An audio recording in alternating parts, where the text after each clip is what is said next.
자, 오늘은 예수 그리스도의 나심을 기다리는 대강절 첫 번째 주일입니다. 이 대강절이라고 하는 의미는 예수님의 초림, 그러니까 예수님이 이 땅 가운데에 아기 예수님으로서 이제 탄생하신 그것을 기념하는 절기이기도 하지만 예수님의 재림, 그러니까 주님께서 이 땅 가운데 다시 오실 그날을 기다리는 절기이기도 합니다. 그러니까 총 두 가지의 의미가 이 대강절 가운데 담겨 있습니다. 그래서 우리가 주님 오실 날을 기다리면서 오늘 우리가 어떻게 예수님을 기다려야 할까, 이 제목 가지고 주님의 말씀 함께 나누겠습니다. 우리가 아버지 되시는 하나님께 영광 돌리는 삶이 여러 방법이 있겠습니다만 고린도후서 3장 18절에 있는 이 말씀을 보시게 되면 그 하나님의 그 영광을 보고 그의 형상, 그 이미지를 닮아가는 것, 이것이 하나님의 영광이다, 이렇게 말씀을 하고 있습니다. 우리 함께 주의 말씀 같이 읽어볼까요? 자, 시작. 우리가 다 수건을 벗은 얼굴로 거울을 보는 것 같이 주의 영광을 보매 그와 같은 형상으로 변화하여 영광에서 영광에 이르니 곧 주의 영으로 말미암음이니라. 아멘. 여러분, 우리가 거울 보는 것처럼 그렇게 하나님의 영광을 볼 때에 내 아버지와 같은 그 형상으로 변화하여 영광에서 영광으로 이른다, 이렇게 말씀을 하고 있습니다. 주님의 모습을 닮는 겁니다.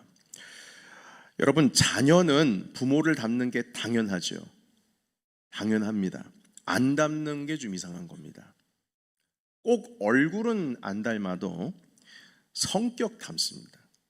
그렇죠, 여러분. 얼굴은 안 닮아, 모양은 안 닮았다 할지라도 성격에 비슷한 구성이 하나쯤은 있을 것이고, 그리고 습관, 또 말, 어투, 이것도 닮습니다. 물론 후천적으로 닮는 것도 있을 수 있겠지만 사실 말투 하나도 이것도 선천적인 유전적인 요인에 의해서 그렇게 되어가는 경우도 있습니다.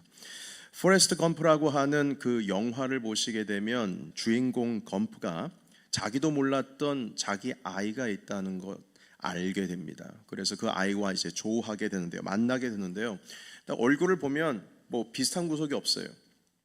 그런데 가만히 이 아이가 아빠와 함께 TV를 보고 있는데요, 그 앵글샷이 뒤에서 비추고 있습니다. 그런데 둘 다 TV를 어떻게 보냐면 6시 5분 전 이러고 보고 있습니다. 여러분, 처음 만난 아이가 아빠와 똑같이 이러고 보고 있는 거예요. 그러니까 여러분, 뭐가 닮아도 닮는 겁니다. 그게 자녀고 그게 아버지죠. 내 아이가 왜 귀여울까?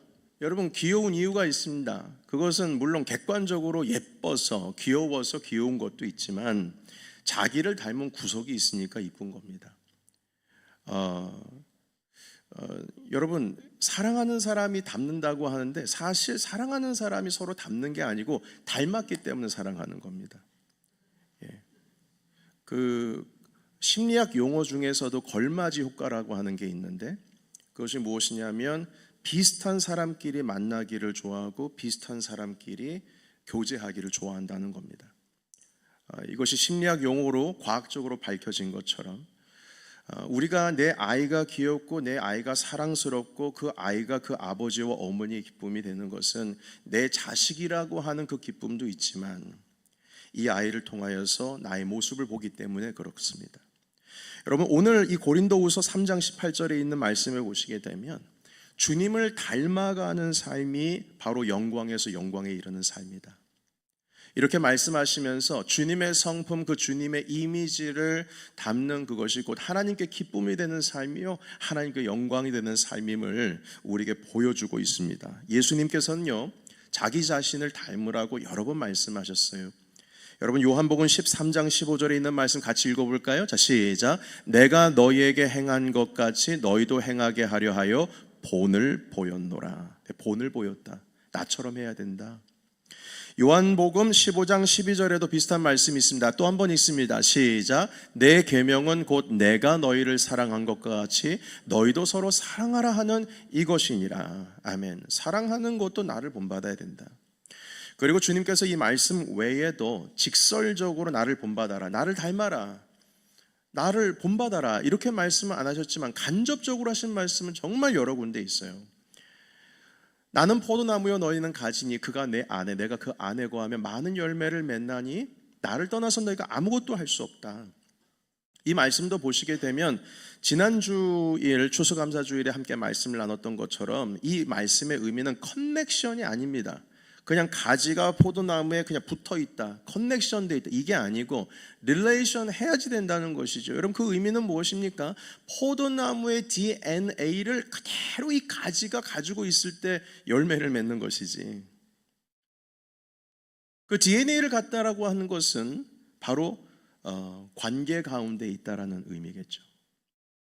여러분, 이렇게 본받음으로 인해서 주님께 영광 올려드리고 또한 예수 그리스도께서도 본받는 삶을 통해서 당신의 사역과 사명과 그 정체성을 이 땅 가운데 우리를 통하여 펼치기를 원하셨다는 겁니다. 이렇게 예수님의 성품을 닮아가는 것이 우리 주님의 명령입니다. 그리고 그 형상을 닮아가는 것이 또한 하나님을 기쁘시게 하는 삶이요 하나님께 영광 올려드리는 삶입니다. 자, 그런데 이 말씀들, 여러분, 대강절 첫 번째 주일을 맞이하는 우리에게 있어서 단순히 그냥 예수님 오심을 막연하게 기다립니다, 이런 의미가 아니고 그분을 닮아가는 삶으로 주님을 기뻐하면서 또한 주님을 기쁘시게 하면서 다시 오실 주님을 기다리는 것, 이걸 배워야 합니다. 여러분, 이 땅 가운데 예수님께서 오셨을 때에 마국간에서 그 구유 위에 주님께서 누이시고 바로 그곳 가운데 오셨습니다. 우리는 한번 생각해 봐야 됩니다. 왜 주님이 굳이 이 마국간이라고 하는 것을 하나님이 택하셔서 여기에 보내셨을까? 왜 굳이 이 구유라고 하는 것을 선택하셔서 그곳 가운데 주님을 누이셨을까? 단순히 예수님께서 그냥 마국간에 오시는 게 뭐 우연 아닙니다. 말구유에 누이신 거 우연 아닙니다. 이 역사적인 사건 안에 벌써 주님께서는 태어나시는 그 순간부터 우리가 닮아야 하는 주님의 모습을 우리에게 가르쳐주고 계시는 겁니다. 빌립보서 2장 5절에서 7절까지 있는 말씀에 보면 사도 바울을 통해서 이렇게 말씀합니다. 너희 안에 이 마음을 품으라. 본받으란 뜻이죠. 이 마음을 품으라. 이 마음을 닮아야 한다. 곧 그리스도 예수의 마음이니. 예수님의 마음을 닮으랍니다. 그 다음 절, 그는 근본 하나님의 본체시나 그 높은 하늘 가운데 주님의 보좌 가운데 주님과 동등됨을 취할 것을 여기지 아니하시고 자기를 비워 사람의 형체를 가져서 이 땅 가운데 오셨다. 이 땅 가운데 오셨다. 이것을 배워야 한다 말씀하고 있습니다. 여러분, 예수님께서 이 땅 가운데 마국간에서 태어나신 것, 여러분 인간의 모습으로 오신 것뿐만 아니라 마국간에 오신 것은 이건 예수 그리스도의 겸손함을 나타내고 계십니다. 세상 만물의 창조자이시며 다스리시는 만왕의 왕께서 마국간에 나셨어요. 여러분, 이보다 낮은 곳이 어디 있을까요? 이보다 낮은 곳이 어디 있을까요? 여러분, 혹시 주변에 뭐 조그만한 시골 저기 구석진 시골 병원에서 태어난 사람들도 있으실 것이고 저처럼 가정에서 집에서 태어나신 분들도 계실 것 같아요. 그런데 저는 지금까지 살아오면서 외양간에서 났다는 사람 내 못 들어봤어요. 여러분, 외양간에서는 소나 돼지가 낳는 겁니다. 안 그래요? 거기에서 사람이 낳다라고 한다는 거는 이건 정말 안타까운 일이고 불쌍한 일이에요. 그것처럼 낮은 곳이 어디 있습니까? 그런데 주님께서는 바로 마국간에 나셨다. 이렇게 주님께서 낮은 곳에 오셨기 때문에 그때 당시에 목자들도 주님을 경배하고 예배할 수가 있었습니다. 그 당시에 목자들은 주인집의 양을 대신 치는 사람들이었어요. 종들입니다. 밤에 들판에서 양과 함께 잠을 청할 정도로 일을 하는 종들이었어요. 그렇게 낮은 자들에게도 예수님께서는 자기 자신을 내어주시기 위해서 그 마국간에 임하셨어요. 여러분 생각해 보세요. 만약에 왕궁에서 태어나셨으면 그분께, 예수님께 가까이 올 수 있는 사람들이 제한되었을 겁니다. 누구는 오고 누구는 안 오고. 그러나 이 마구간에서 태어나심으로 인해서 들에서 잠을 청해야 했던 그렇게 낮은 곳에 있었던 사람들도 예수님께 가까이 나올 수 있다는 것이었죠. 주님께서 낮아지신 이유는 우리 모두에게 당신 자신을 내어주시고 우리 모두에게 구원자로 나타나시기 위함이었던 겁니다. 여러분, 주님 말씀하셨어요. 마태복음 11장 28절에 있는 말씀 보시면요, 수고하고 무거운 짐진 자들아 다 내게로 오라. 여기 급이 없습니다. 지위 없습니다. 그냥 수고하고 무거운 짐진 자들은 지위, 명예, 이런 것, 직급 이런 거 없이 그냥 다 오라고 하십니다. 누구든지 예수님께 갈 수 있어요. 그리고 뭐라고 말씀하십니까? 29절에 보면 나는 마음이 겸손하다, 온유하다, 나 같은 사람이 없다. 그러니까 거리낌 없이 누구든지 와라. 주님께서 웰컴 하셨어요. 모든 사람들에게 웰컴 하셨습니다. 그리고 쉼을 얻으라고 가르쳐 주셨어요.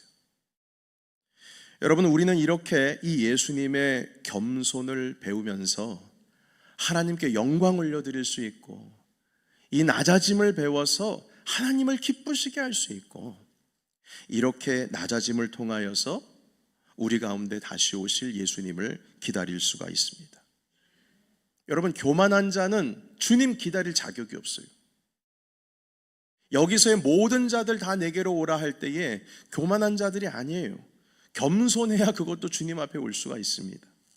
여러분, 주님 앞에 나올 때 내가 내세울 것이 있다, 이거 조금 이상한 겁니다. 내세울 것이 없어야 합니다. 감히 그분의 은혜 앞에 우리가 내세울 게 뭐가 있겠습니까? 무엇보다 겸손해야 합니다. 주님 말씀하십니다. 나는 겸손한 자를 가까이 한다. 그리고 교만한 자를 멀리한다. 낮아져야 모든 사람에게 자신을 내어주시는 그 그리스도 앞에 가까이 나아갈 수가 있는 겁니다. 그렇게 예수님을 닮아가면서 주님 앞에 나아가고, 그리고 그렇게 주님을 닮아가면서 하나님께 영광 올려드리는 존재로 주님을 기다릴 수 있는 겁니다. 여러분, 그런 의미에서 우리 스스로 자신이 다른 사람들에게 있어서 가까이 하기엔 너무나 먼 당신이 되면 안 돼요. 가까이 하기엔 너무나 먼 당신. 우리가 형제다, 우리가 자매다, 주 예수 그리스도 안에서 우리가 하나다 해서 하나는 되는데 하나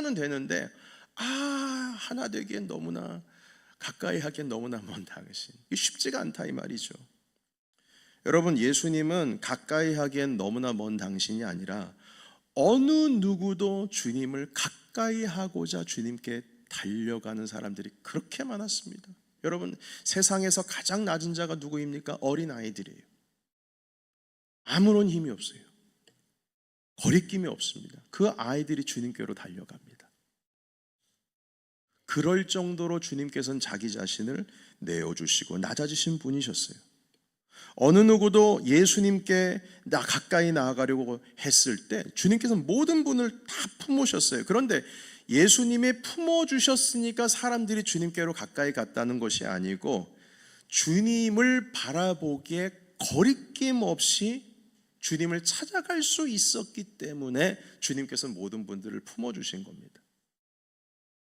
여러분, 우리가 이렇게 예수님께로부터 배워야 할 것은 겸손입니다. 자기 자신을 내어주는 것이죠. 주님께서 마구간에서 태어나셨기 때문에 가장 비천한 사람들도 주님을 만날 수 있는 것이요, 주님을 나의 구주로 영접할 수 있는 것입니다.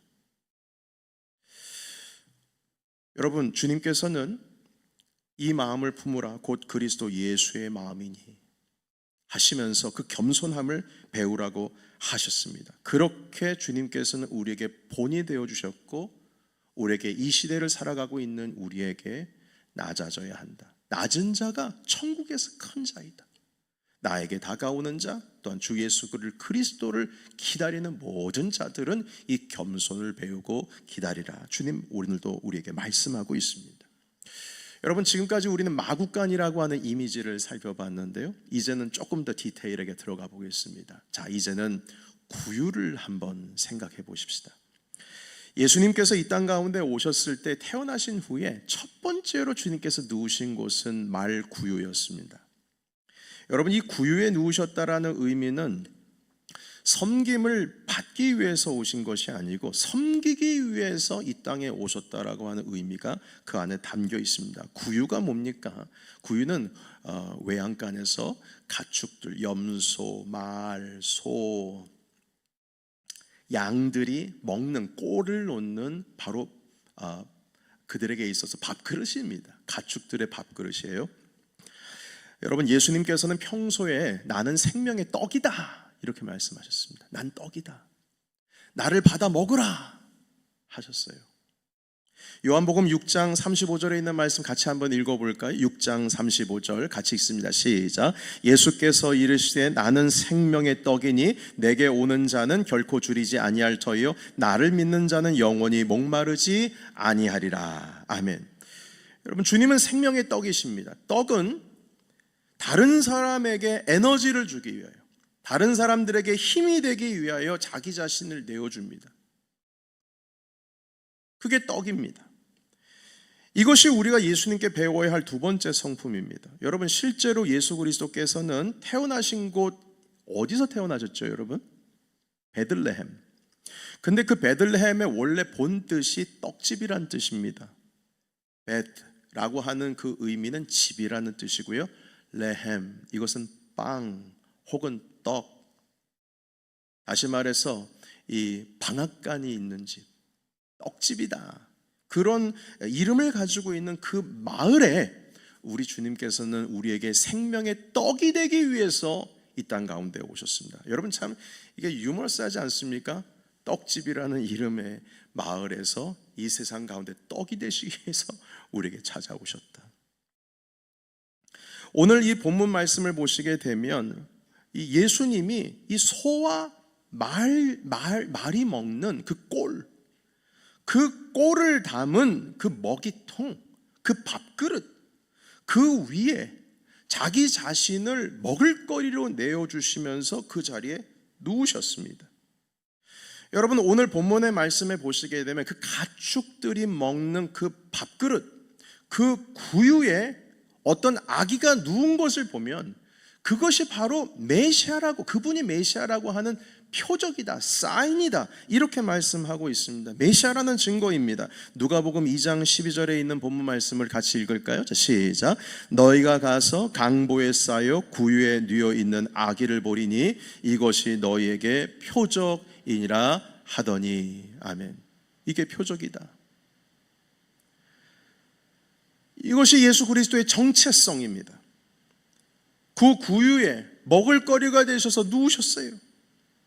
그 위에 누워있는 아기를 보면 그건 사인이다. 여러분, 이 세상 가운데 그 외양간에서 말입니다, 말의 꼴을 먹이는, 이 소와 양과 염소들의 꼴 먹이는 곳에 이제 막 태어난 신생아를 거기에 누이게 한 엄마 아빠는 세상에 없을 겁니다.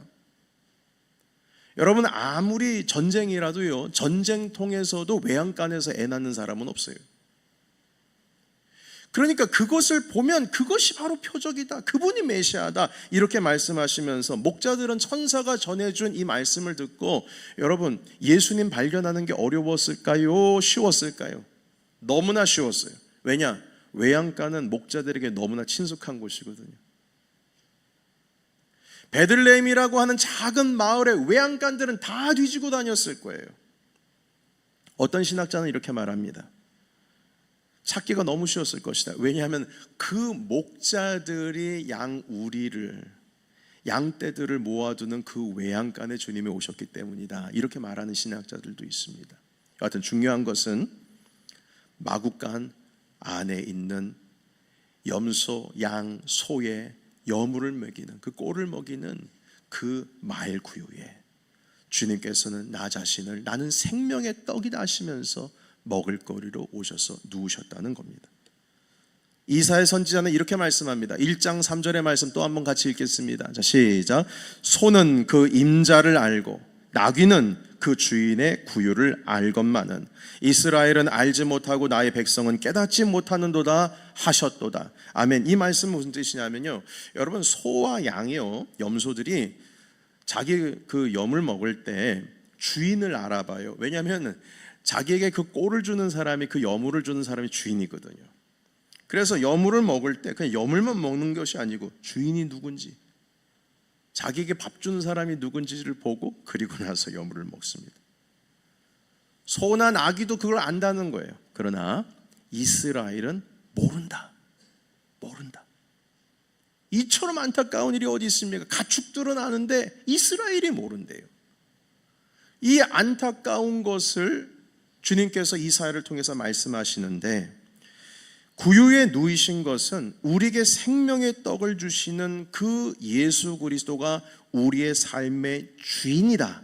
이 말씀을 가르쳐 주시기 위해서 이 이사야 선지자가 말씀하신 이 1장 3절에 있는 말씀을 그대로 이루시기 위해서 주님께서는 마구간의 말 구유 가운데 임하신 것입니다.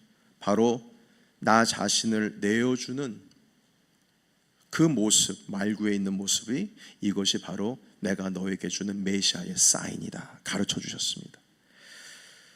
여러분, 이렇게 내어줌이 되신 예수 그리스도를 닮아가는 것, 우리의 주인 되신 그분이 어떤 모습이었느냐? 떡이었다, 빵이었다, 우리에게 내어줌이 되시는 모습이었다. 나를 받으라, 먹으라, 이것은 너희를 위해 찢기신 내 몸이다. 주님 말씀하셨던 것처럼 그렇게 내어주신 것, 여러분, 이것을 본받는 삶이 곧 오늘날에 다시 오실 그리스도를 환영하며 기다리는 우리의 모습이 될 줄로 믿습니다. 낮아지고 주님께서 내어주셨던 것처럼 우리도 세상 가운데 내어줌이 되어야 된다는 겁니다. 우리는 대부분 받아 먹기를 원하지 내어줌이 되기를 원치를 않습니다. 그러나 우리가 예수님을 닮아야 하는 그 겸손이라고 하는 성품 안에는 내어줌이 있습니다. 여러분, 우리는 막연하게 내어줘야 한다, 아니요, 죄송합니다, 막연하게 겸손해야 한다, 이 겸손이라고 하는 것이 기독교인, 우리 그리스도인들의 어떤 성품이다, 이 기본이다, 당연히 겸손해야 된다, 이렇게 막연하게 종교적인 언어로 알 수 있지만, 왜 겸손해야 하는 이유를 찾게 되면 결국에는 예수님처럼 우리도 세상 가운데 내어줌이 되어야 된다라는 그 의미가 그 겸손 가운데 담겨 있는 것입니다. 생명의 떡으로 자기 자신을 내어주시기 위해서 염을 통해 임하신 우리 주님을 생각하시면서 우리 스스로를 돌아보기를 원합니다. 나는 누군가에게 힘이 되는 존재인가? 나는 누군가에게 내어주는 사람이었는가? 누군가는 나로 인하여서 힘을 얻고 있는가? 나는 정말 누군가에게 떡이 되고 있는 존재인가? 이렇게 스스로를 봐야 할 것입니다. 예수님께서 당신의 몸을 내어주시고 우리에게 생명의 힘이 되셨다면 우리 또한 서로에게 힘이 될 수 있도록 나 자신을 내어줄 수 있는 이 섬김의 모습을 우리는 주님으로부터 닮아야 할 것입니다. 아기 예수님은 우리를 섬기시기 위해서 겸손함으로 낮은 곳에 임하셨습니다. 그리고 우리에게 힘을 주시기 위해서, 내어줌이 되기 위해서 생명의 떡으로 당시의 외양간의 여물통 가운데 주님께서 누우셨습니다. 우리가 정말 주님을 사랑한다면, 그리고 예수님을 닮는다면, 그리고 다시 오실 우리 주님을 기다리는 심령으로 우리 주님 앞에 서 있다면, 우리는 그 낮은 곳에 임하신 예수님의 겸손을 담고, 그리고 힘이 되기 위해서 당신 자신을 내어주신 이 성품을 우리는 닮아야 될 줄로 믿습니다. 이것이 예수님의 나심을 기다리는 우리의 모습이 되어야 될 겁니다. 이 땅 가운데, 이 세상에는 아직도 여전히 전쟁의 소식이 끊임없이 우리에게 들려지고 있습니다. 오늘도 여기저기에서 서로 싸우고 다투는 소식은 그렇게 많습니다. 평화의 소식이 없습니다. 복음을 한 번도 듣지를 못해서 지금도 복음을 기다리는 곳이 수없이 많습니다. 심지어 선교사가 가 있는 땅이라 해도 그 땅 가운데서도 복음을 듣지 못한 사람들이 그렇게 많습니다. 여러분, 우리 주변에는 어떻습니까? 오늘도 나 자신이 아니면, 내가 아니면 교회 가자는 말 한마디로 어디서부터 어디 누군가에게 들을 수 없는, 나가 아니면, 내가 아니면 들을 수 없는 그런 상황과 환경 가운데 있는 분들이 우리 주변에 정말 많이 있습니다. 여러분, 생각을 해보세요. 지난 주일날 우리 11분의 귀한 분들이 우리 함께 예배했었는데요, 우리 주변에 이분에게 그리스도의 복음을 전할 수 있는 사람이 주변에 있나? 내가 아니어도 교회 같이 가자고 말할 수 있는 사람들이 이분들 주변에 있을까? 만약에 우리가 생각하기에 찾지를 못한다면 여러분, 그분의 영혼은 주님께서 우리에게 책임지라고 내어주신 겁니다. 이걸 우리가 알아야 해요. 우리가 내어줌이 되어야 되는 것입니다. 여러분, 이렇게 우리의 이 주변 가운데에 전 세계적으로 국가와 서로 전쟁을 하고 싸우고 다투며 싸우는 소식, 평화의 소식은 하나도 없고 복음을 한 번도 듣지도 못하는 곳에 하나님, 우리가 이런 상황 속에서 어떻게 예수 그리스도를 기다릴까요? 그 나라를 위해서 나 자신을 시간을 내어서 중보기도해야 하는 겸손이 우리 가운데 있어야 될 줄로 믿습니다. 평화가 없는 곳에 나의 노력과 섬김이 얼마나 힘이 될 수 있을까? 의심이 되는 그 순간에도 그곳을 위하여 내가 할 수 있는 마음을 행동으로 여는 겸손이 있어야 될 겁니다. 주님, 나의 시간을 받아주소서. 그들을 위해서 기도하는 겁니다. 복음을 한 번도 듣지 못한 곳을 위해서 내가 무엇을 할 수 있을까? 내 어떤 손길을 내밀어야 할 수 있을까? 그렇게 내 삶을 내어주는 삶이 되어야 그것이 주님 닮는 것이고 주님 다시 오실 날을 기다리는 것입니다. 내가 아니면 한 번도 교회 가자고 말 한마디 들을 수 없는 그 사람에게 유일한 말 한마디를 건네는 것이 바로 오늘날의 예수님처럼 내어줌이 되는 내 인생의 떡이 되는 순간인 겁니다. 나는 누구에게 떡이 된 적이 있었는가? 나는 누군가에게 내 시간을 내어주는 사람이었던가? 여러분들의 주변을 돌아보십시오. 이웃을 돌아보시오. 그리고 우리 하나님 아버지 앞에 교회 가운데에 또한 내어줌이 되시기를 간절히 예수 그리스도의 이름으로 축원합니다. 가장 먼저 우리에게 내어줌이 되신 예수 그리스도를 향하여 여러분들의 시간과 헌신을 내어 드리십시오. 그리고 나서 우리의 내어줌이 필요한 이웃들에게, 그들에게, 우리의 기도가 필요한 그들에게, 우리의 헌신이 필요한 그들에게, 우리의 돌봄이 필요한 그들에게 주님께서 우리에게 떡이 되셨듯이 우리도 떡이 되어 내어줌이 되는 예수님을 닮은 사람이 되시기를 축복합니다. 이것이 바로 이 땅 가운데 다시 오시는 예수 그리스도를 기다리는 참된 우리 그리스도인들의 모습이 될 것입니다.